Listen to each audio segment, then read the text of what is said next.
Let's get ready to rumble. Let me tilt you up a little bit.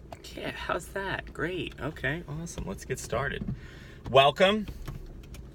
Oh, happy days. It rained this morning. It's freaking gorgeous. I love it when it rains here, I gotta say.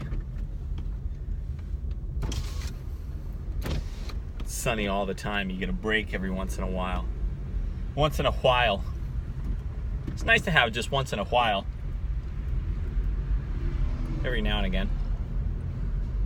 What are you guys up to today? What's going on? What's on the schedule? What's keeping you busy? What you focused on? Oh, that's pretty cool. Oh, cool. Nice, man. I have the open workout today, 19.4. Snatches, and then burpees, and then muscle ups. Oh boy. Oh boy. So I went this morning, met a lot of people who were doing the workout, and I've got my process, right? I've got a little way I go about things. That ensures my success in my mind. What's successful? You got to define it in your own terms. For me, I do it to the best of my ability. I show up prepared. Not rushing anything. There's no rushing in life. There's no need to rush. Take your time. So, today, I wanted to introduce something. This will have a few segments to it, because I want to talk about being prepared, and I also want to talk about priorities. I think the two go hand in hand. And what I mean by that is this. Being prepared. So I had a chat with somebody at the gym this morning, and they said, yeah, I wanted to do this weight, and I wanted to do it this way. So you can scale it. You can do it so that there's the RX, which is the standard par for you golfers out there, and you have scaled, so you can take the weight off, you can do different forms, and that's perfect just the way it is. You run your race, I run mine, and we can all improve on something, right? That's the game. What I noticed was someone came into the workout and said, I'm just not feeling it. For whatever reason, not feeling the RX weight. Okay. And then they ended up doing the RX weight, and then afterwards it was, man, I've been out of rhythm, and then I got this going on, I gotta go babysit, I've got this and that. So, to me, if I was in that situation, how I would handle it. You look at it as a stepping stone. Okay, there was the performance, and that's when it was always going to be that time. So you got to control what you can control, and you can show up. You have a couple ways to go about it. One, you can prepare and go about your business. My system works like this. Every time I go in at 6 a.m., so it starts the day before. The day before the workout comes out. Nobody knows what it's going to be. Comes out at 8 o'clock, and I sit down and watch it live. What does that help me with? One, I get familiar with the rules, because there's certain standards and forms that you have to abide by in order for it to be counted as a repetition.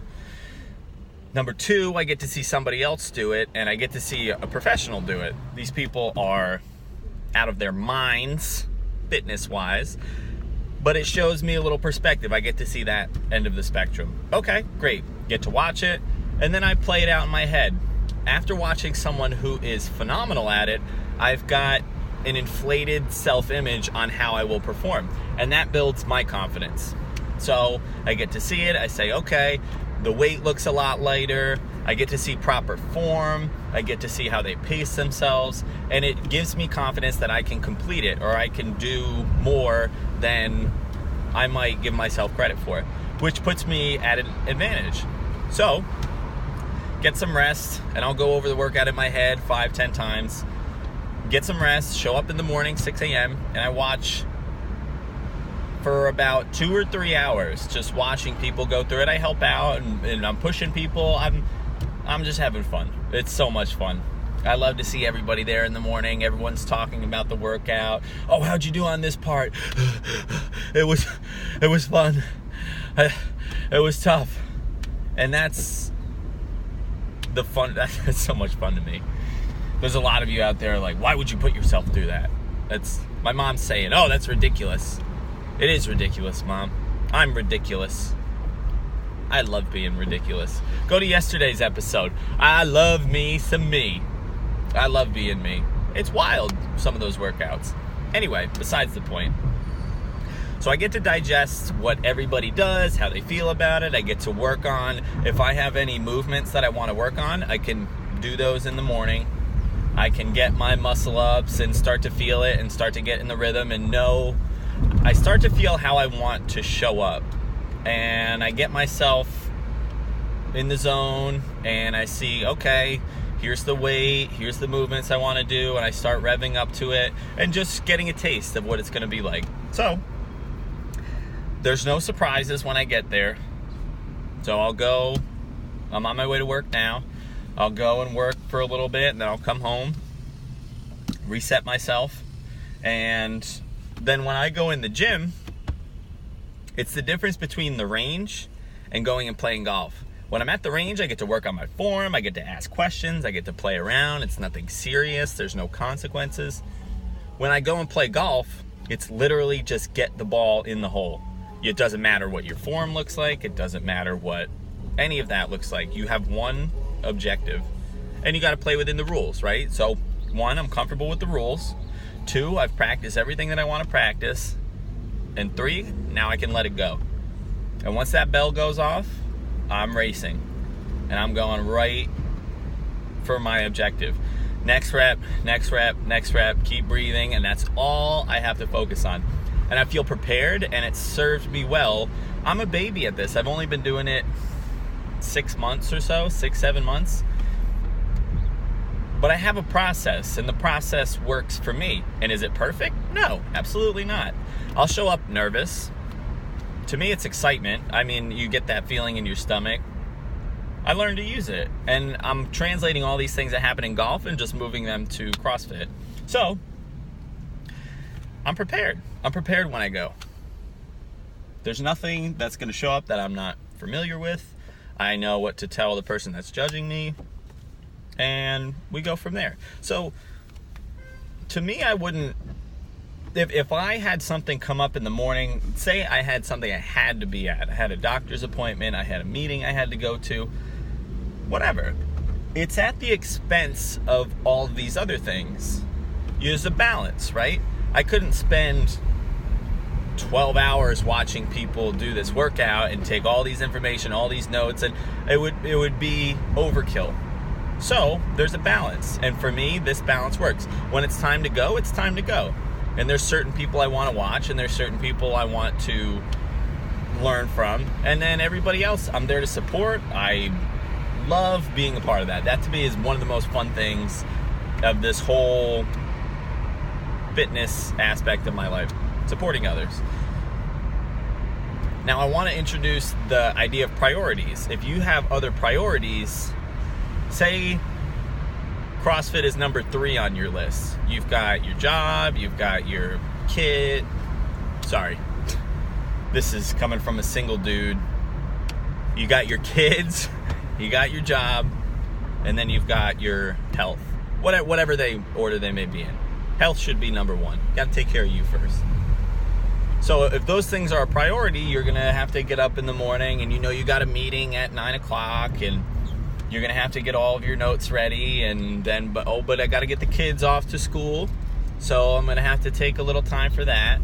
It's priorities. You make time for the things that you must have. That's a non-negotiable. I have to get X amount of hours of sleep. I have to spend X amount of time at the gym. I've got to go X amount of times during the week. You know that those are your non-negotiables because you know what the alternative is. If I don't eat well, I show up to the gym like a slob and I don't go through my workouts. I can't show up the next day. And for me, that's a no-go. That's just non-negotiable. So somebody says, yo, Matt, we're going out to this club tonight. We got a table set up. We're going to go here and we're going to go here. Thank you. That sounds terrific. I respectfully decline. And that's it. That's all you have to say. Oh, well, why is that? Well, I've got a competition tomorrow. I really want to be set for it. I don't want to do anything that's going to take me out of my game. Because if you were to go out, say you didn't even drink, and you're out another 2-3 hours later than your bedtime. Say you're even an hour and a half late. You're already in reaction mode thinking you're behind. I'm behind. And then you got to catch up on sleep. And then you wake up in the morning, oh, I just didn't get enough sleep. And you go through the workout and it's like, if I just got enough sleep, I think I would have been more prepared. So it's not a priority at that point. If it's a priority, you'll take care of it first. I had a conversation the other day about making a list of things that I have to do for the day.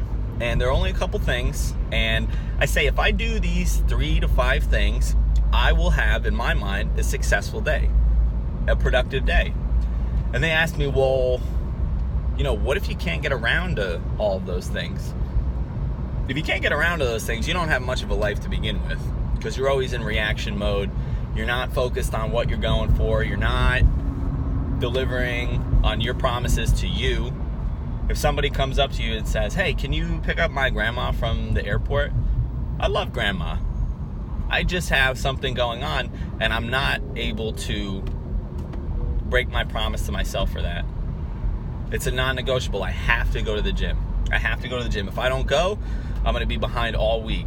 And that's where it starts. It starts with one thing, and then you got to play catch up. And a lot of us play catch up on every single day. Oh, I'm running a little late. I'm running a little late for work. Man, if you left 15 minutes early, your whole day changes, because now you're ahead of the game. You're ahead of the game and you show up ahead of the game. And the rest of your day, you're ahead of the game. You set the tone. It's not like you fall behind schedule, then you catch up and then you're good. It's just one event that sets you straight and then you're on a path from there. Does that make sense? I'll go throughout my day, and if I show up and I'm sitting there like, crap, I'm 15-20 minutes late. The whole day I'm 15-20 minutes late. And then I have to get to that point where I reset, I forget about what time it is, and I think about my priorities. Who cares what time it is? If you have a meeting, that's an agreed upon time that you're going to be at a certain location with somebody or doing something. It doesn't matter if you do something in the morning or the evening. You know yourself. And if you're not sure, you got to discover it for yourself. You got to take the time and what's important to you. What are your priorities? How are you going to prepare to be the best version of you? That's what I got. Just sprinkle a little bit of that on there. I just want you to be happy. I just want to share the good news with everybody. It's simple. It's that simple. If you get 5-10 minutes behind the block, if the meeting that you're going to, ask yourself if in a week, if you're even going to remember that you were late for this, or that you were, if you've really got an extra 15-20 minutes, take the time, reset, meditate a little bit, close your eyes, and discover your priorities. Because once you know your priorities, all you really have to do is a few things to take care of those. And then you start doing what's important to you, and you're more effective with your time. Don't mistake movement for productivity. I was busy all day. I was busy. And then you're empty at the end of the day. And who suffers but you? You could run around and work 16-hour days and just be empty at the end of the day. And you spend 16 years doing it, and you're just gassed. That's where the disease comes in. That's where the, I'm sore all the time. If you live in that, your body's telling you, yo, chill. We're not meeting all of our needs. You're not doing what lights you up. You haven't gotten out to the golf course in a month. Remember, we love to do that. Remember, you love to pick up the paintbrush and start painting. Remember, you love to go for a swim. You love to spend time with your grandkids.